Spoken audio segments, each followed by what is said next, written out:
Hello बच्चों, कैसे हो आप लोग? अच्छे होंगे बेटा। बेटा मैं आपको पढ़ा रही थी हिंदी साहित्य का इतिहास। ठीक है बेटा। पिछले वीडियो में मैंने आपको पढ़ाया हिंदी साहित्य का इतिहास में रामचंद्र शुक्ल ने किस तरह से हिंदी साहित्य के इतिहास का विभाजन किया है और आदिकाल को किस तरह से उन्होंने बांटा है, और भक्ति काल है, भक्ति काल में वो किस तरह से विभाजित किया गया है, रीत काल को कितने भागों में विभाजित किया गया है, और आधुनिक काल को किस तरह से विभाजित किया गया है। ठीक है बेटा। तो इसमें क्या पढ़ रहे थे हम बेटा, देख लेते हैं। बेटा हम इसमें हम पढ़ रहे थे इसमें हिंदी हिंदी हिंदी हम पढ़ रहे थे बेटा इसमें हिंदी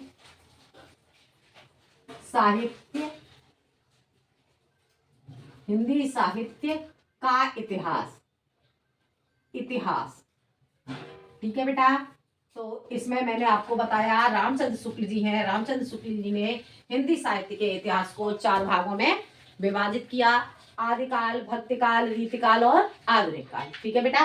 तो इसमें मैं आपको आदिकाल पढ़ा चुकी हूँ और इसमें मैंने आपको भक्तिकाल बताया, भक्तिकाल को किस तरह से विभाजित किया गया, और रीतिकाल में मैंने आपको बताया रीतकाल को किस तरह विभाजित किया गया, और मैं आपको पढ़ा रही थी आधुनिक काल। ठीक है बेटा। तो आज हम पढ़ेंगे आधुनिक काल। क्या पढ़ेंगे? आधुनिक काल। आधुनिक काल। आधुनिक काल को बेटा, जो आधुनिक काल है, आधुनिक काल को किस तरह से विभाजित किया गया है देख लेते हैं बेटा हम। आधुनिक काल को बेटा मैंने आपको बता दिया था 5 भागों में विभाजित किया गया है। ठीक है बेटा। कौन कौन से भाग हैं इसके?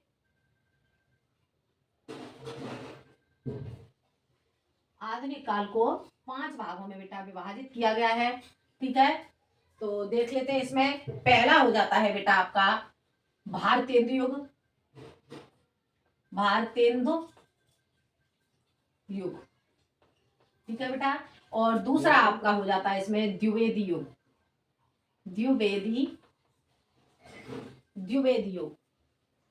कौन सा हो जाता है बेटा? दूसरा हो जाएगा आपका इसमें द्विवेदी युग। और अगला आपका हो जाएगा इसमें छायावादी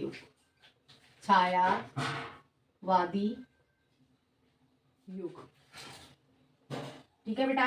अगला हो जाएगा आपका इसमें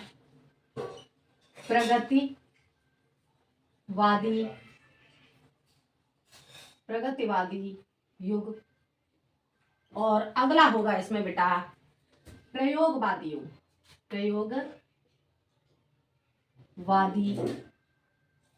युग। ठीक है बेटा। ये मैं आपको बता चुकी थी। ठीक है। अब हम जानेंगे भारतीय युग, द्विवेदी युग, छायावादी युग, प्रगतिवादी युग और प्रयोगवादी युग का समय। इसका समय क्या रहा? ठीक है बेटा। तो भारतीय युग का समय क्या है? भारतीय युग का समय बेटा हो जाता है 1850 से 1900। ठीक है बेटा। भारतीय युग का समय हो जाता है 1850 से 1900।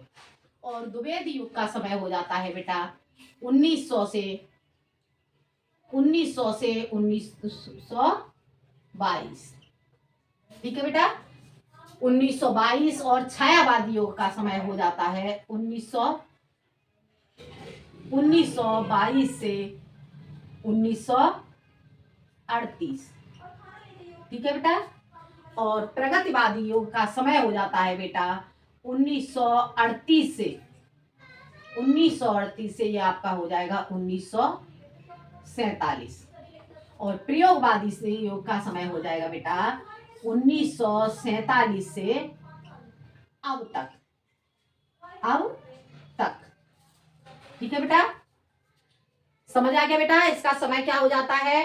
भारतीय युग का समय हो जाता है 1850 से 1900, और द्विवेदी युग का समय हो जाता है 1900 से 1922। छायावादी युग का हो जाता है 1922 से 1938। और प्रगतिवादी युग का समय हो जाता है 1938 से 1947। प्रयोगवादी युग का समय हो जाता है 1947 से अब तक। ठीक है बेटा, अब हम जानेंगे बेटा भारतीय युग। भारतीय युग को अन्य किस नाम से जाना जाता है? ठीक है, तो भारतीय युग को जाना जाता है बेटा, भारतीय युग को जाना जाता है नव जागरण युग। नव जागरण युग, नव जागरण युग। और इसे द्विवेदी युग को जाना जाता है बेटा नव जागरण सुधार काल। नव जागरण सुधार काल, सुधार, नव जागरण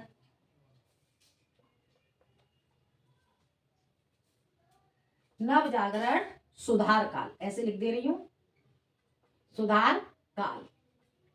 ठीक है बेटा, और छायावादी युग, छायावादी युग को बेटा जाना जाता है छायावाद के नाम से।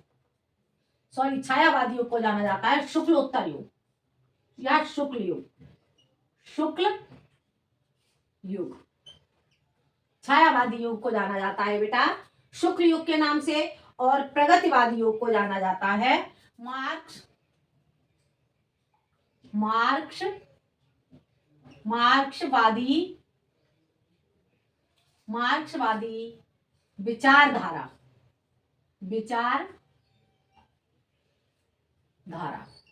मार्क्सवादी विचारधारा। ठीक है बेटा, मार्क्सवादी विचारधारा और प्रयोगवादी युग को जाना जाता है बेटा, यह हो जाता है हमारा प्रयोग शब्द, प्रयोग शब्द। ठीक है बेटा, आगे समझ में।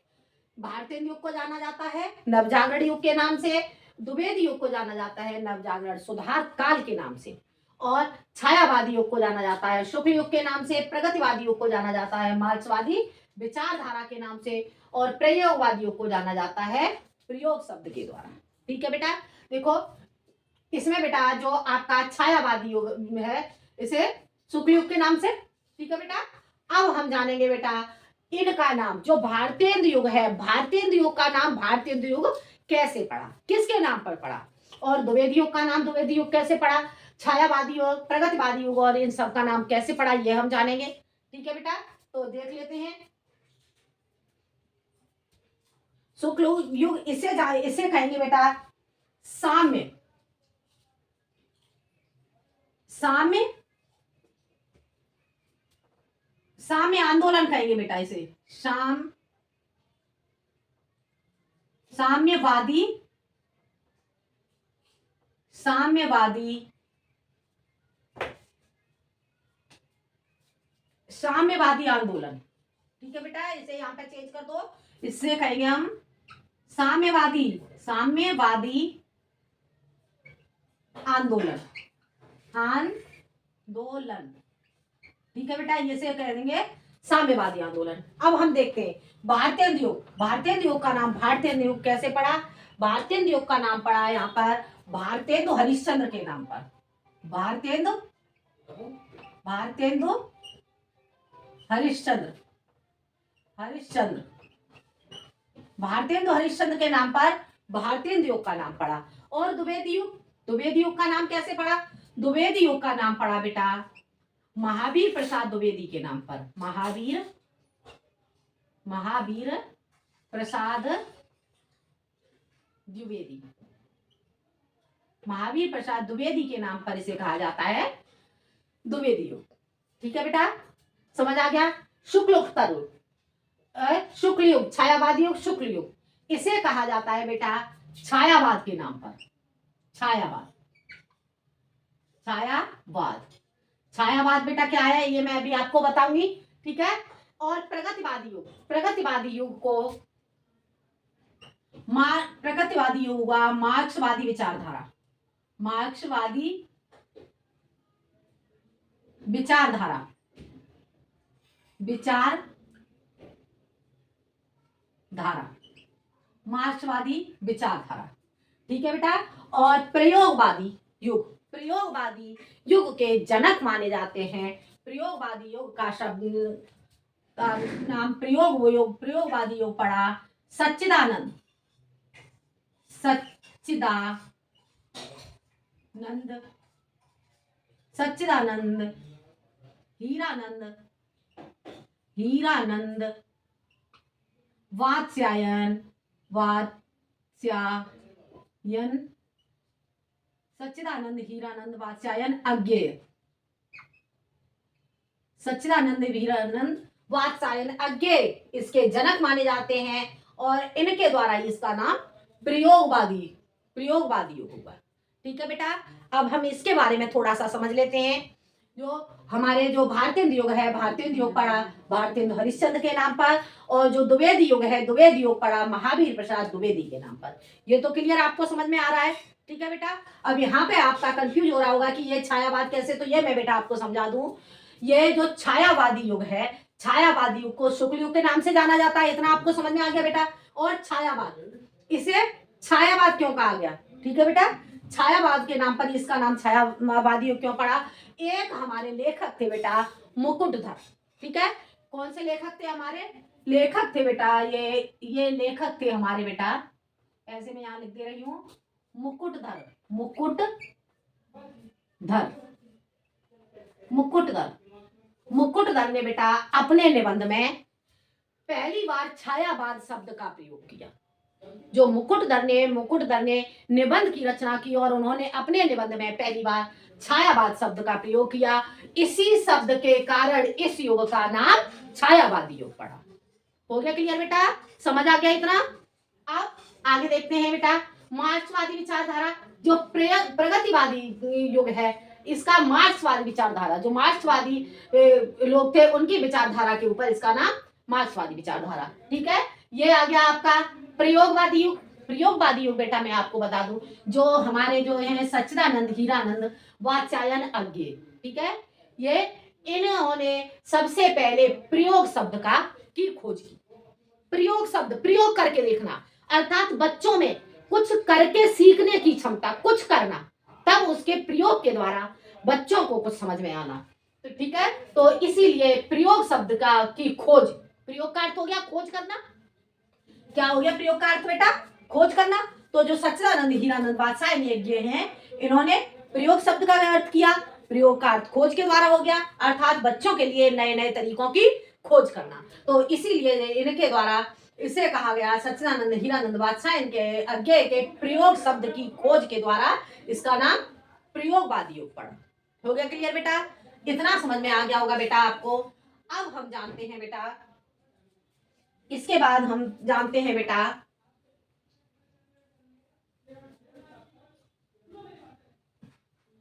इतना बेटा आपको समझ में आ गया होगा। अब देख लेते हैं बेटा, अब हम जानेंगे आदिकाल के ग्रंथ। क्या जानेंगे बेटा हम? आदिकाल के ग्रंथ, आदिकाल के ग्रंथ, आदि काल, आदिकाल के ग्रंथ। आदिकाल के ग्रंथ कौन से हो जाते हैं बेटा? देख लेते हैं हम आदिकाल के ग्रंथ। आदिकाल के ग्रंथ में पहले आपका आ जाता है बेटा सिद्धि साहित्य। पहला आपका हो जाता है सिद्धि साहित्य, साहित्य, सिद्ध साहित्य। सिद्ध साहित्य के अंतर्गत बेटा आपके आते हैं बौद्ध ग्रंथ। कौन से ग्रंथ आ गए? बौद्ध ग्रंथ, बौद्ध ग्रंथ सिद्ध साहित्य के अंतर्गत आ जाते हैं बेटा आपके बौद्ध ग्रंथ। और इसके बाद आपका अगला आ जाता है रास साहित्य। रास साहित्य, रास साहित्य के अंतर्गत आते हैं बेटा आपके राजस्थानी ग्रंथ, राजस्थानी ग्रंथ। ठीक है बेटा, राज साहित्य के अंतर्गत आपके आ गए राजस्थानी ग्रंथ। उसके बाद अगला आ जाएगा बेटा आपका जैन साहित्य, जैन साहित्य। जैन साहित्य के अंतर्गत बेटा आपका आ जाता है जैन ग्रंथ, जैन ग्रंथ। और इसके बाद अगला आपका आ जाएगा बेटा, जैन ग्रंथ के बाद आपका आ जाएगा बेटा, यहाँ पे आ जाएगा आपका नाथ साहित्य, नाथ साहित्य। नाथ साहित्य के अंतर्गत बेटा आपका आ जाता है गोरखनाथ के ग्रंथ, गोरखनाथ के ग्रंथ, गोरखनाथ के ग्रंथ। और इसके बाद अगला आ जाता है बेटा आपका लौकिक साहित्य, लौकिक साहित्य, साहित्य। ठीक है बेटा, लौकिक साहित्य के अंतर्गत आपका आ जाता है मध्यकाल से, मध्य काल से पहले के ग्रंथ, पहले के ग्रंथ। ठीक है बेटा, आदिकाल के ग्रंथ, आदिकाल के ग्रंथ बेटा कौन कौन से हो गए? सिद्ध साहित्य, सिद्ध साहित्य के अंतर्गत आ गया आपका बौद्ध ग्रंथ। और राज साहित्य, राज साहित्य के अंतर्गत आपका आ जाता है राजस्थानी ग्रंथ। जैन साहित्य, जैन साहित्य के अंतर्गत आ जाता है आपका जैन ग्रंथ। और नाथ साहित्य, नाथ साहित्य के अंतर्गत आ जाता है आपका गोरखनाथ के ग्रंथ, अर्थात जो गोरखनाथ ने जिन ग्रंथों की रचना की। और लौकिक साहित्य, लौकिक साहित्य के अंतर्गत आपका आ जाता है मध्यकाल से पहले के ग्रंथ। ठीक है बेटा, तो इतना आपको समझ में आ गया होगा बेटा आदिकाल के ग्रंथ। ठीक है, अब बेटा हम जानेंगे आदिकाल के कवि, आदिकाल के कवि। आदिकाल के ग्रंथ के बाद बेटा हम पढ़ेंगे आदिकाल के कवि।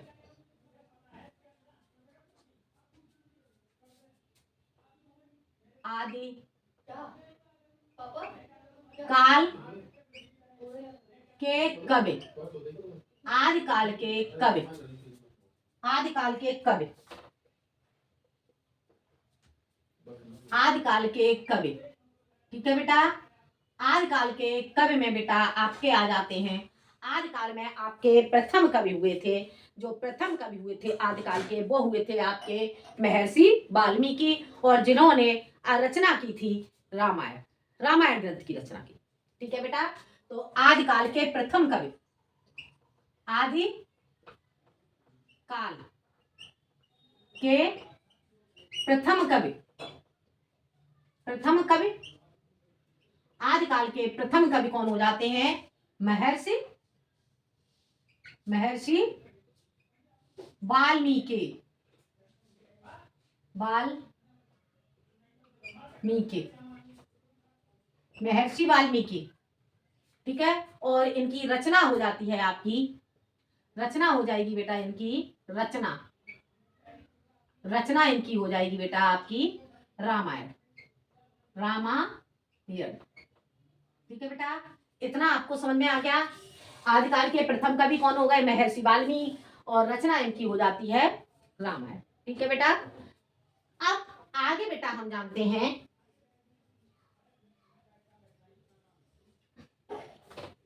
बेटा, आपको एग्जाम में क्वेश्चन पूछ लिया जाता है कि आदि काल के प्रथम कवि कौन थे, तो आप क्या बताओगे? महर्षि वाल्मीकि। ठीक है, अब आगे बेटा हम बढ़ते हैं, और इनकी रचना रामायण हो गई। अब इसके बाद बेटा हम जानेंगे आदिकाल के कवि में आदिकाल के अन्य कवि कौन कौन से हुए। ठीक है, तो अन्य कवि में देखेंगे बेटा अमीर चंद्र खुसरो, अमीर, अमीर खुसरो, अमीर खुसरो। उसके बाद हो जाएंगे आपके चंद्रवरदाई, चंद्रवरदाई, चंद्रवरदाई। उसके बाद हो जाएंगे आपके बेटा विद्यापति, विद्यापति। उसके बाद आपके आ जाते हैं अमीर चंद विद्यापति। उसके बाद आ जाएंगे आपके नरपति नालाहा, नरपति नाल्हा। और इसके बाद आपके हो जाएंगे बेटा दलपति विजय, दलपति विजय, विजय,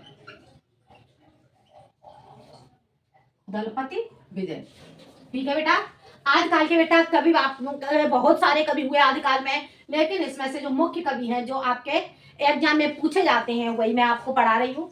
ठीक है बेटा, तो इसमें देख लेते हैं बेटा जो 12th क्लास के लिए जरूरी है वही कवि मैंने आपके लिए लिए हैं बेटा। यहाँ पे 11th 12th में जो कवि पूछे जाते हैं। ठीक है, तो आदिकाल के कवि, आदिकाल के कवि बेटा ये कौन कौन से कवि हो गए? अमीर खुसरो, चंद्रवरदाई, विद्यापति, नरपति नाला और दलपति विजय। ठीक है बेटा। अब इसे आप ट्रिक के द्वारा कैसे तैयार करेंगे बेटा, ये मैं आपको समझा देती हूँ, आपको उचित लगे तो उसे पढ़ना। ठीक है बेटा। तो इसकी ट्रिक कैसे तैयार करेंगे बेटा, इसकी ट्रिक मैं आपको बता देती हूँ। ट्रिक ट्रिक हो जाएगी बेटा आपकी अमीर चंद्र विद्या, अमीर चंद्र विद्या, अमीर चंद्र विद्या,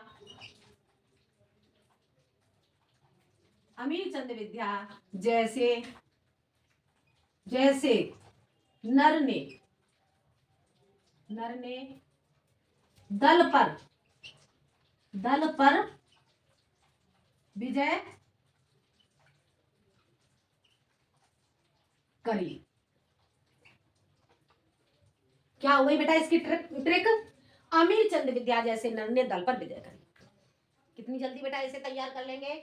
अमीर चंद्र विद्या जैसे नर ने दल पर विजय करी, अमीर चंद्र विद्या जैसे नर ने दल पर विजय करी, अमीर चंद्र विद्या जैसे नर ने दल पर विजय करी। कई बार बेटा इसका हम रिवीजन करेंगे तो ये हमको आदिकाल के कवि हैं वो तुरंत तैयार हो जाएंगे। कैसे पढ़ेंगे? अमीर चंद्र विद्या जैसे नर ने दल पर विजय करी, अमीर चंद्र विद्या जैसे नर ने दल पर विजय करी, अमीर चंद्र विद्या जैसे नर ने दल पर विजय करी, अमीर चंद्र विद्या जैसे नर ने दल पर विजय करी। इस तरह से बेटा आप बार बार इसका रिवीजन करेंगे तो ये आपको तैयार हो जाएंगे। ठीक है बेटा। अब देखो मैं आपको इसमें बता दूं, जैसे अमीर से आपका हो गया बेटा अमीर खुसरो, अमीर खुसरो। ठीक है बेटा। चंद्र से आपका हो जाएगा चंद्रवरदाई, और विद्या से बेटा आपका हो जाएगा विद्यापति। और जैसे बेटा आप इसे छोड़ देंगे और ये आ जाएगा नर से आपका आ जाएगा बेटा नरपति नालह,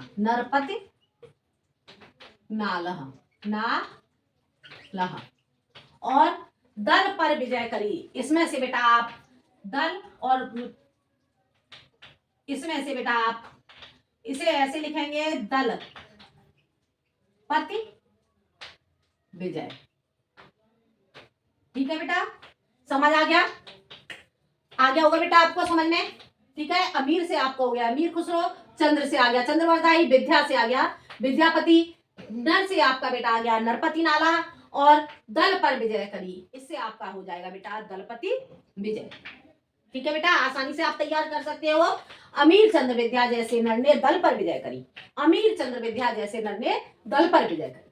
ये हो जाएंगे बेटा आपके आदिकाल के कवि। ठीक है बेटा। अब हम जानेंगे बेटा आदिकाल के कवि हैं, आदिकाल के कवि की रचनाएं। ठीक है बेटा। अब हम क्या जानेंगे?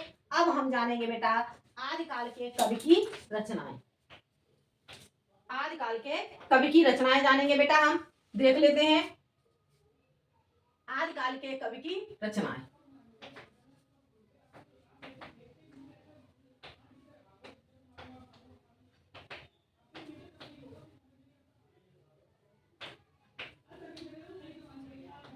एक बार बेटा इसे मैं लिख देती हूं अमीर चंद्र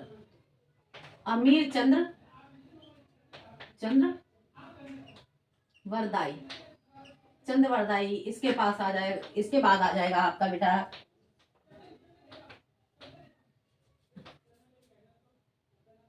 चंद्रवरदाई, इसके बाद हो जाएगा बेटा आपका विद्यापति, इसके बाद आ जाएगा आपका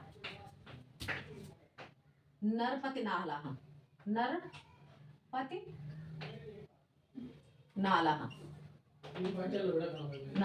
और उसके बाद आ जाएगा आपका दलपति विजय।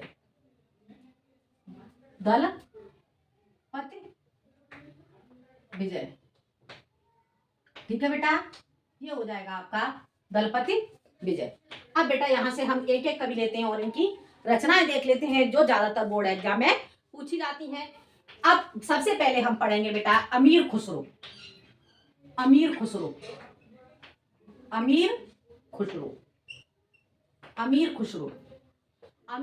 को बेटा एग्जाम में आपका क्वेश्चन आता है कि अमीर खुसरो को अन्य किस नाम से जाना जाता है। ठीक है। बोर्ड एग्जाम में ज्यादातर ये क्वेश्चन पूछ लिया जाता है। अमीर खुसरो को अन्य किस नाम से जाना जाता है? तो इसमें आपका बेटा हो जाएगा अमीर खुसरो को अन्य तोता हिंद, तोता ए हिंद, तोता हिंद, तोता हिंद के नाम से जाना जाता है। तोता हिंद के नाम से जाना जाता है। ठीक है बेटा, अमीर खुसरो को किस नाम से जाना जाता है? अमीर खुसरो को बेटा तोता हिंद नाम से जाना जाता है। ठीक है, अब हम लिखेंगे बेटा अमीर खुसरो की रचनाएं जानेंगे। अमीर खुसरो की रचनाएं कौन कौन सी हैं? तो देख लेते हैं बेटा हम अमीर खुसरो की रचनाएं।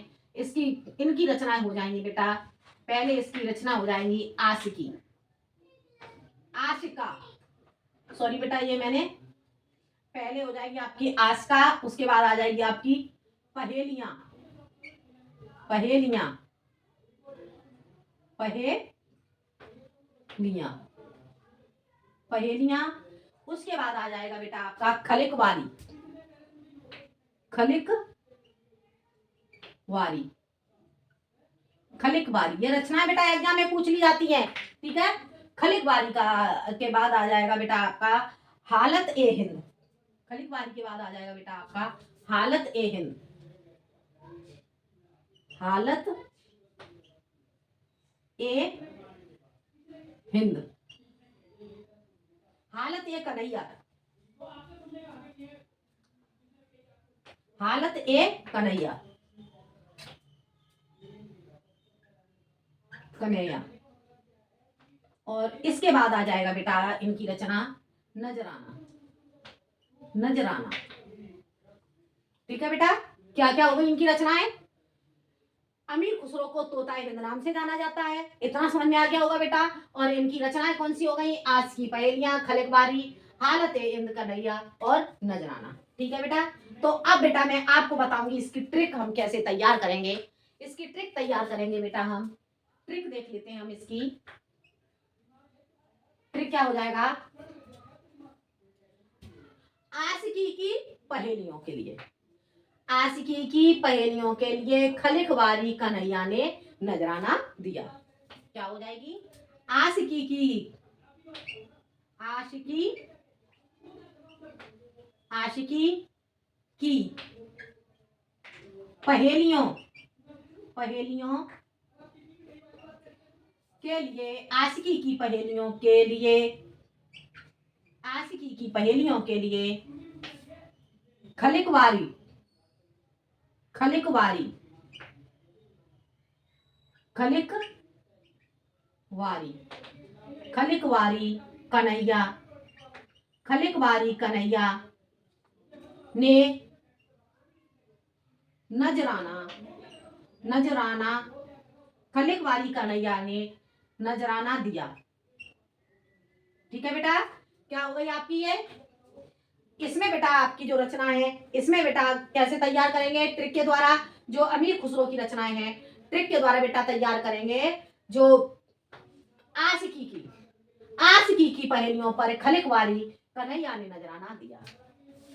आशिकी की पहेलियों पर के लिए, आशिकी की पहेलियों के लिए खलिकवारी कन्हैया ने नजराना दिया। आशिकी की पहेलियों पर खलिकवारी कन्हैया ने नजराना दिया। ठीक है, आशिकी, आशिकी से हो गया आपका बेटा, आशिकी से क्या हो गया आपका? आशिकी से आपकी हो जाती है आशिका। और पहेलियों, ये की हटा देंगे बेटा, पहेलियों से आपका हो जाएगा पहेलियां। और बेटा ये इतना छोड़ देंगे, इसके बाद खलिकवारी आपका ये आ गया। ठीक है, कन्हैया, कन्हैया से हालत ए कन्हैया, हालत ए कन्हैया। और नजराना, नजराना क्या होता है बेटा? नजराना होता है भेंट देना। ठीक है, तो हाली आशिकी की पहेलियों के लिए खलिकवारी कन्हैया ने नजराना दिया। ठीक है बेटा, ये थी आपकी अमीर खुसरो की रचनाएं। और अमीर खुसरो को तोता हिंद नाम से जाना जाता है। ये वाला क्वेश्चन है बेटा, ये बोर्ड एग्जाम के लिए बहुत पूछा जाता है। ठीक है, अमीर खुसरो को अन्य किस नाम से जाना जाता है? तोता हिंद नाम से। ठीक है, भारतीय युग को अन्य किस नाम से जाना जाता है? नवजागरण युग से। द्विवेद युग को अन्य किस नाम से जाना जाता है? द्विवेद युग को किस नाम से जाना जाता है? नव सुधार काल के नाम से। ठीक है बेटा, तो इस तरह से ये क्वेश्चन आपसे पूछ लिए जाते हैं। ठीक है, या दुबे भारतीय योग की रचना, भारतीय योग का नाम भारतीय योग कैसे पड़ा, तो आप इसे बताओगे भारतीय हरिश्चंद्र के नाम पर। ऑप्शन में आपको ये मिल जाएंगे। ठीक है, अब बेटा आगे हम बढ़ते हैं, आगे हम जानेंगे बेटा। इसके बाद बेटा हम पढ़ेंगे चंद्रवरदाई। ठीक है, चंद्रवरदाई की रचना है। ठीक है, चंद्रवरदाई की रचना बेटा हम जानेंगे। तो चंद्रवरदाई की रचना हो जाएगी बेटा हमारी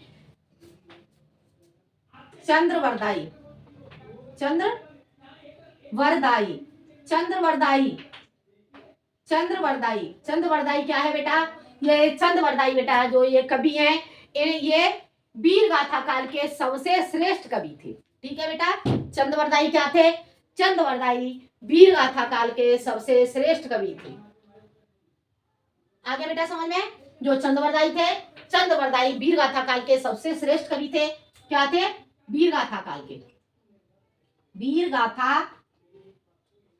गाथा काल के सबसे श्रेष्ठ कवि, सबसे श्रेष्ठ, सबसे श्रेष्ठ कवि, श्रेष्ठ कवि, सबसे श्रेष्ठ कवि थे। ठीक है बेटा, और इनकी रचना क्या हो जाएगी?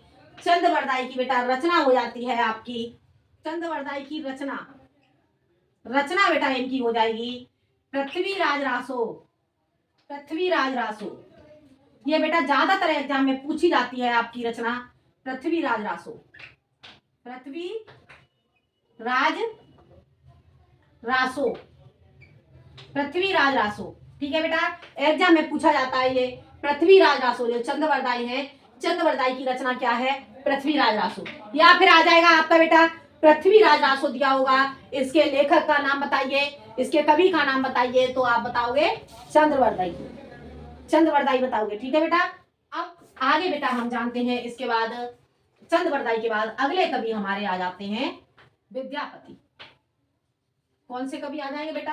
अगले कवि होंगे हमारे विद्यापति, विद्यापति,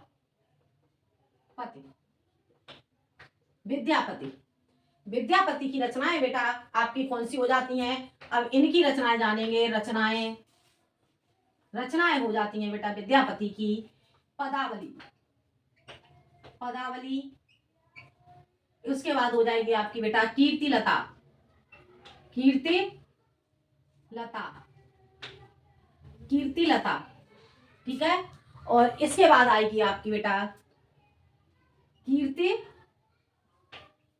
पताका, कीर्ति पताका।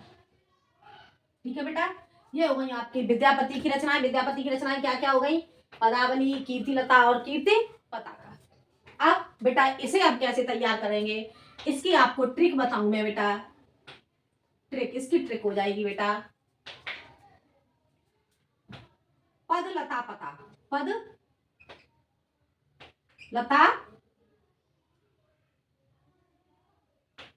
पद कीर्ति लता पता। ऐसे कर लो, पद कीर्ति लता पता, पद कीर्ति, पद कीर्ति लता, लता पता।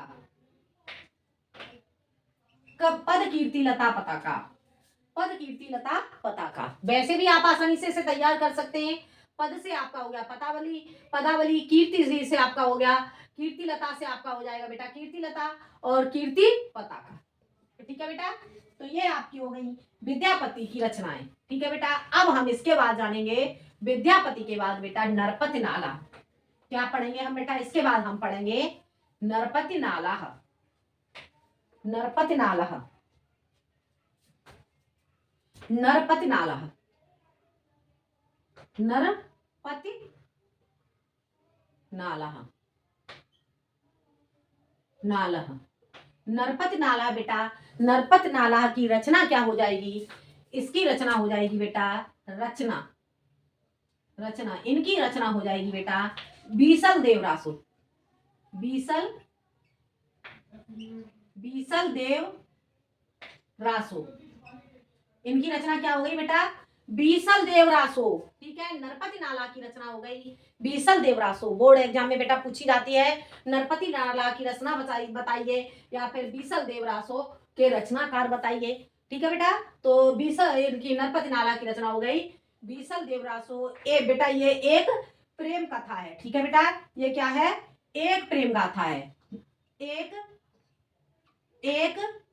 प्रेम गाथा, एक प्रेम गाथा है। एक प्रेम गाथा के ऊपर इन्होंने ये अपनी रचना करी थी।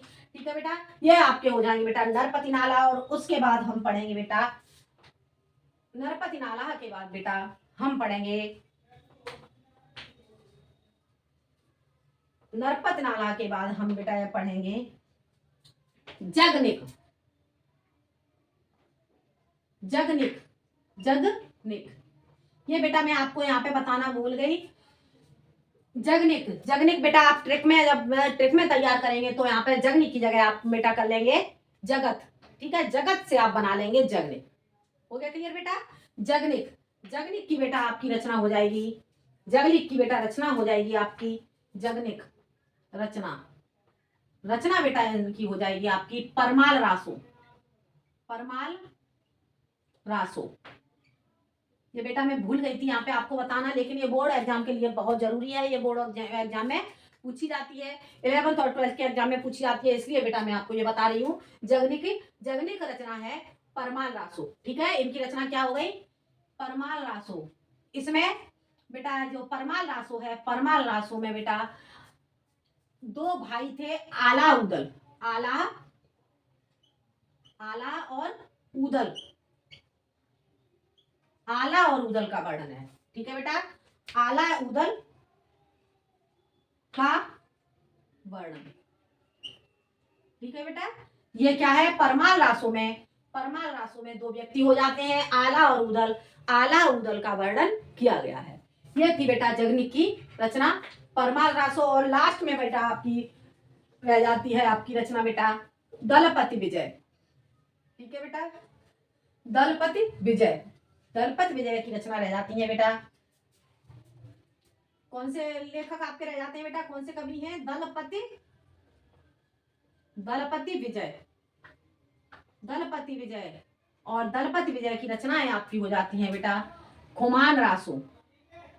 खुमान रासो, खुमान, खुमान रासो, खुमान रासो। दलपति विजय इनकी रचना हो जाती है बेटा आपकी खुमान रासो। और इसे बेटा कहा जाता है खुमार रासो भी कहा जाता है इसे, खुमार रासो। खुमार रासो न को अड़ा कर दिया जाता है। ठीक है बेटा, खुमार रासो। कभी एग्जाम में खुमान रासो की जगह खुमार रासो आ जाए तो कहीं आप गलत नहीं कर दो, इसलिए बेटा मैं आपको बता दे रही हूँ। दलपति विजय, दलपति विजय की रचना आपकी हो जाती है खुमान रासो और इसे खुमार रासो भी कहा जाता है। हो गया क्लियर बेटा? तो ये था बेटा आपका हिंदी साहित्य में जो आदिकाल है, आदिकाल के कवियों के बारे में मैंने बताया जो आपके बोर्ड एग्जाम की दृष्टि से पूछे जाते हैं, एग्जाम में जो आते हैं वो मैंने आपको बताया बेटा। और इसके बाद बेटा हम जानेंगे आदिकाल। आदिकाल के बाद बेटा हम पढ़ेंगे, आदिकाल के कवि के बाद हम पढ़ेंगे बेटा भक्तिकाल।